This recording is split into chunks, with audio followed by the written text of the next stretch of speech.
Now, I have done many different tests on both the Explore using 2 different tools as well as your Cricut Joy, and the same principles can be applied to your Cricut Joy as well. It's still awesome to be able to play around with this feature. My name is Kelly Rossouw, and let's get clacking.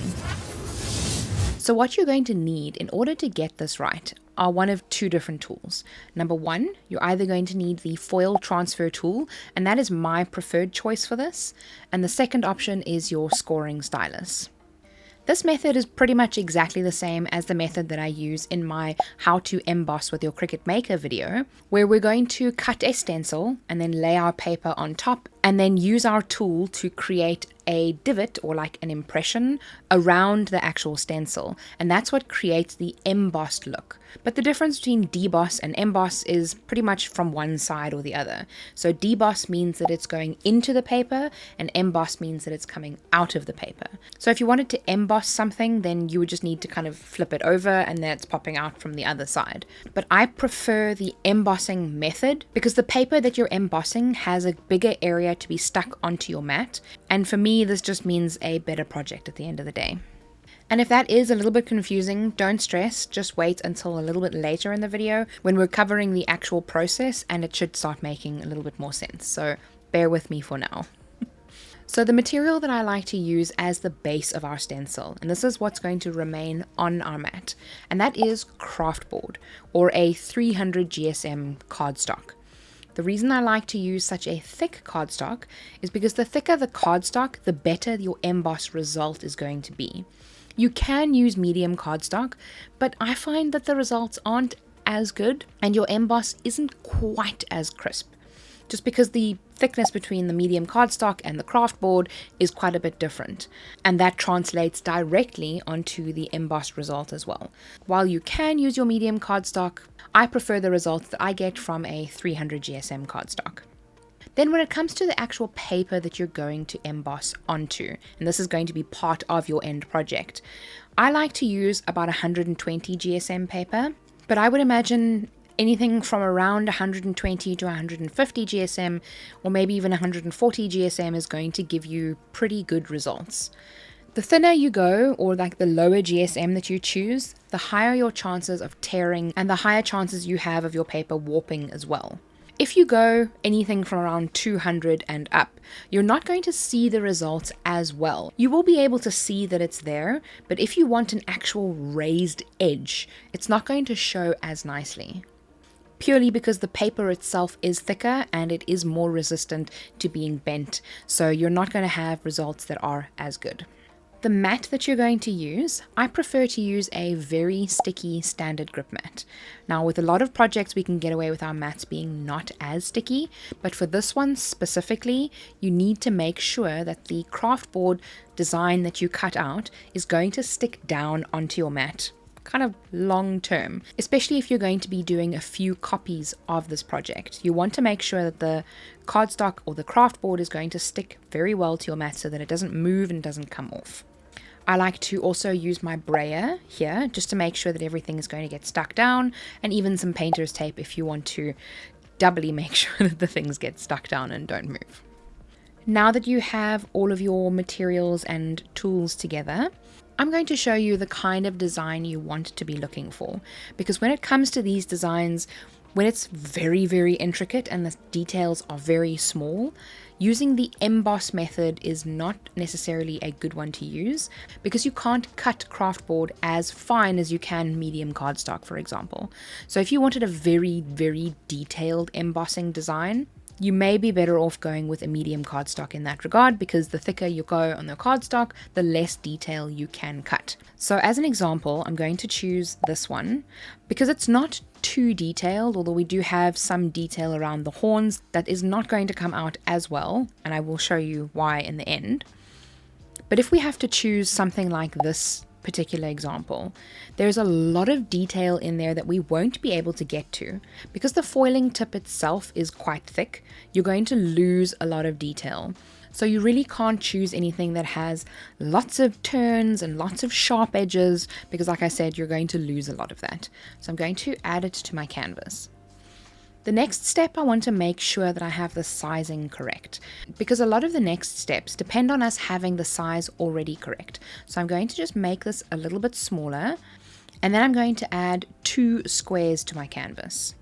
I'm going to bring my dragon to the front by right-clicking and clicking Bring to Front, and then making sure that my dragon fits inside my squares. Once I have that done, I'm going to start working on the actual method that we're going to use.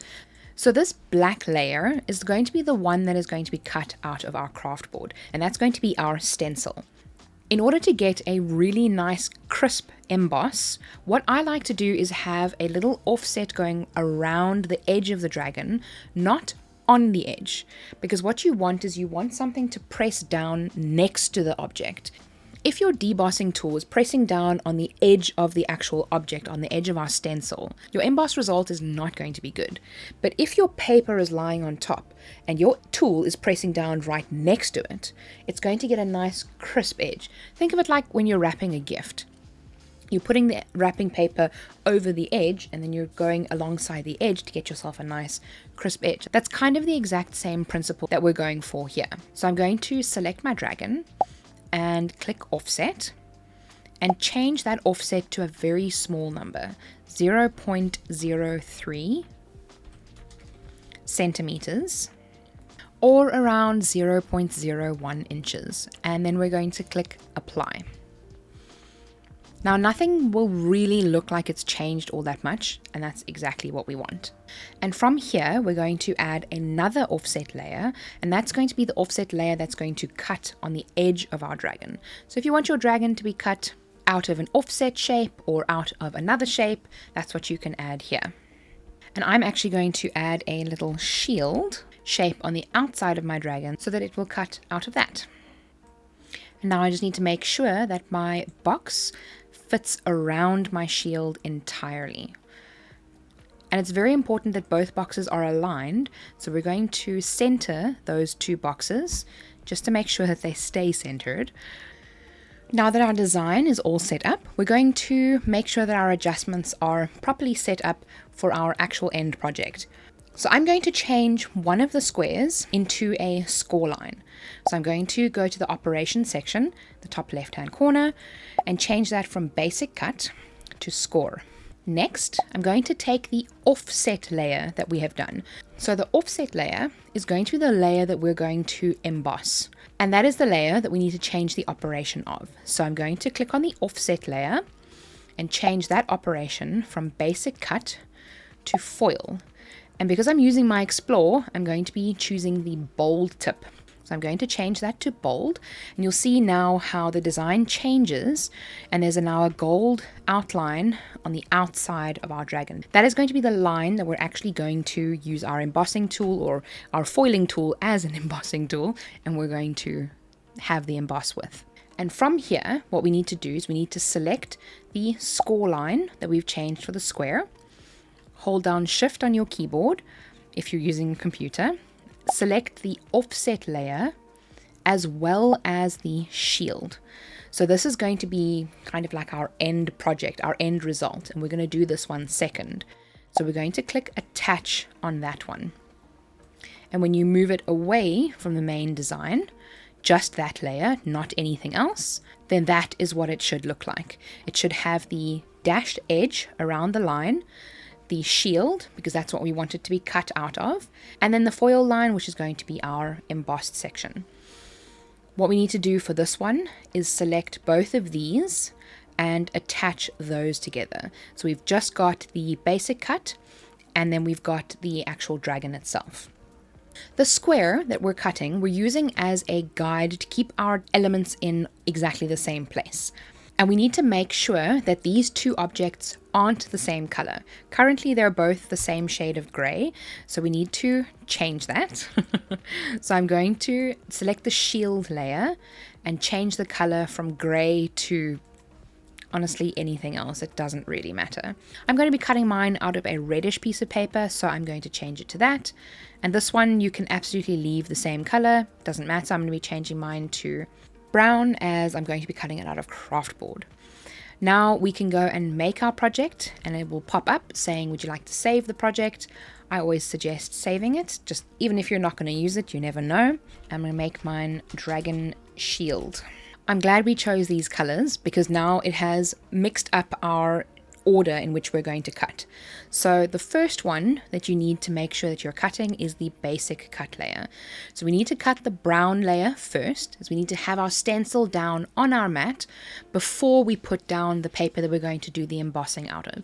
So we're actually going to start on mat 2, and then we're going to have to go back to mat 1, which is fine, not a problem. So we just click on mat 2, make sure that we're already there, and then we're going to click continue, connect to our machine, and then we're going to select the paper that we're going to cut. Like I said, the stencil layer, the base layer, I prefer to cut out of craft board, so I'm going to select that, and I'm going to just make sure that I know that I have enough craft board to use as my stencil. And once that layer has finished cutting, we're going to come back and it'll be on mat number 1. And then we're going to choose the material that we're going to be cutting. I'm going to be using pearl paper, so I will just click on pearl paper.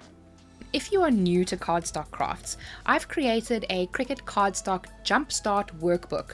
It has over 60 pages of information, including tips, tricks, methods, step-by-step workflows, all relating to cardstock crafts for beginners.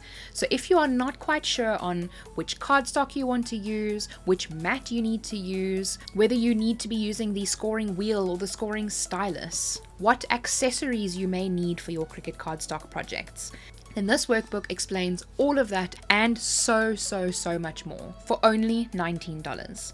And if you want a discount code to get it a little bit cheaper, sign up to my mailing list below and I will send you a discount code. I know you'll love it just as much as these people have loved it here, so go ahead and enjoy. I'm going to load it onto my standard grip mats. And I love using scrap bits of craft board for these kinds of projects because that really feels like a free project. I make sure to use my brayer to make sure that it's really well stuck down, especially if you're attempting an intricate cut. By using your brayer to make sure that it's stuck down very well is super important. And then I'm just going to load this into my Cricut and cut it on the craft board setting. Now, the one thing that I like to keep track of when it comes to cutting these is I don't always just load it straight into my machine and then go. I will put a little bit of pressure and pull it towards either the left or the right side of the machine. And the reason why that makes a difference is because you probably have about an extra 1 millimeter of distance in between these mat guides on either side of your machine. And if I were to push it to the right, you can see how there's a little bit of a gap there now. But if I pull it to the left, there is now no gap. So that's what I mean when I say you want to make sure that you're either pushing it to the right or to the left of the machine. And it doesn't matter too much which one you do, as long as you do it the same for this mat as well as the next mat that we're going to cut. So I like to pull it towards me. So I'm going to pull it towards me and then load it into the machine. Make sure that you have your fine point blade loaded in your machine. And we're going to click go. And then it's going to cut our stencil. And like we always do, before we unload, we're going to check the cut. And we can see that that has cut all the way through, so the chances of that cutting perfectly are very high. Unload the mat, and then start with the prep work. Another reason why I like to have this border around the edge is so that it makes weeding the page, because that's essentially what we're busy doing, a lot easier. Because now all I have to worry about is this little section, and if I had a much bigger piece of cardstock or craft board and that covered the whole page, then I would need to worry about that entire page. But because I've only got this little section to worry about, it makes my life a lot easier. So I'm going to very gently lift up the edge. And if you have a design with lots of bits on the inside, you can use your weeding tool. Be careful when using your weeding tool. What I like to do is press my weeding tool down in the little gap and then flick it out to the side. Because if you drag your weeding tool along the base of your mat, you can dig gouges into your mat. So try not do that. Try and dig it into the cardstock and then lift it up almost, so that you're lifting the material up itself and you're not dragging your weeding tool against the mat, because I've got so many scrapes on my mat from doing that. So try not to. And because this design was nice and simple. We have just the edge of the dragon there. So that's what your mat should look like. And what we'll do is we're going to emboss around the outside of that with our next layer. And you can even keep this as a stencil to color with, and I'll show you that at the end. I'm going to cut down a scrap piece of cardstock with my Tim Holtz trimmer. This thing, I use it for almost all of my projects. It's so useful. And I'm just using my stencil as a loose guide, so I don't have to think too much about the size of the cardstock. And now I'm going to place the pearl paper on top of my stencil. So we're just going to put it straight over. And again, I like to use my brayer to make sure that the edges are all stuck down. So you can go straight over the design itself, just like that. But I like to pay special attention to the edges to make sure that the edges of the paper are all stuck down. And then we're going to load this back into the machine.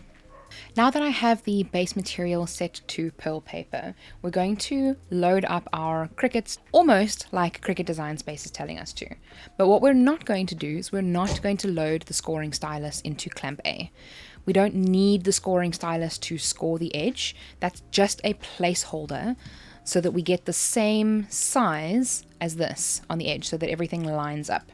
So we're not going to load the scoring stylus, but I am going to load the foil tip into clamp B. And like I said, we are going to be using the tip with the 3 little lines on it. It's the widest, broadest tip, and it's going to give us a really lovely result with not having to worry too much about our cardstock tearing. So that's all loaded in. Again, I'm going to hold the mat just a little bit towards the left-hand side of the machine and load it in so that it lines up on that edge there. So we have a better chance of our design completely lining up. It's never 100% perfect, but this is kind of the best way to make sure that you're going to get the best result. And from there, we're going to click play, and it's going to fake score the line. You see how the housing A is moved down, but there's nothing there. Now, what it does is it moves the housing to the end and it spits the mat out just a little bit because we've told it that we want to foil, but we're not actually going to foil. So you can just go ahead and just click play. And it will then start foiling straight away. So now it's telling us that we need to remove the foil and load in the fine point blade. Obviously there's no foil to remove, we just need to load in the fine point blade. So I'm going to remove the foiling tip and put the fine point blade back into the machine. I'm not sure if it's a Cricut Explore 3 thing or if it's just a my Cricut Explore 3 thing, but when I was getting to this step, when I was doing all my tests, it would actually spit out the mat a little bit, and I don't know why. So maybe because I started a new project or turned off my machine a few times, but if you're getting an error where it spits out your mat and flashes the red power button, then maybe this might help you resolve that issue because it's what helped me. So I'm just going to hold my mat and press it and push it in a little bit underneath the rollers, because I think what was happening was that the rollers weren't properly gripping the mat. Or you can just hold up the mat and just kind of press the mat a little bit into the machine. You don't have to press too hard. And then we're just going to click play. See, because right there, it spit out the mat a little bit and then pulled it back. And that was where I was having my problems. So hopefully that helps you as well. Now it's cutting out the shield. And check the cut before we unload. Perfect. And unload. And from here you can just take off the edge of your pearl paper. And when it comes to removing these from the mat, I normally flip my mat over and remove my objects from the mat there. But if you need to make quite a few of these and you only want the one stencil, you're going to have to remove it from the mat as opposed to removing the mat from it. And you may have a little bit of curling, but that is unavoidable because you don't want that to come off the mat. Because what I could do now is just take another piece of cardstock, put it on top and run it through the machine again. And then I'd be able to cut another one or do another embossing with that exact same stencil or template. And this is our end result, which is super, super cool. And you can see here how in the corners of the horn, it didn't quite get the results that we wanted, just right there. Because that section is very fine and very detailed, we wouldn't get a perfect result right there. But everything else looks amazing. And as promised, if you wanted to use this as a little bit of an inking stencil, you can line them up and then maybe use a brush tool or a sponge or something like that with some ink on, and then just dab it over like that and use it as an inking stencil. Make sure to press down really hard so that it doesn't move. And there we go. You can use it as both a stencil and a other stencil. But if you want to learn how to do a full page emboss, check out this video on the screen, as it'll take you step by step through the process. And just remember to apply these principles to the debossing layer as opposed to the deboss that I'm going to show you in that video. Thank you so much for watching. Don't forget to subscribe for more videos in the future, and remember, be kind to someone today. See you soon.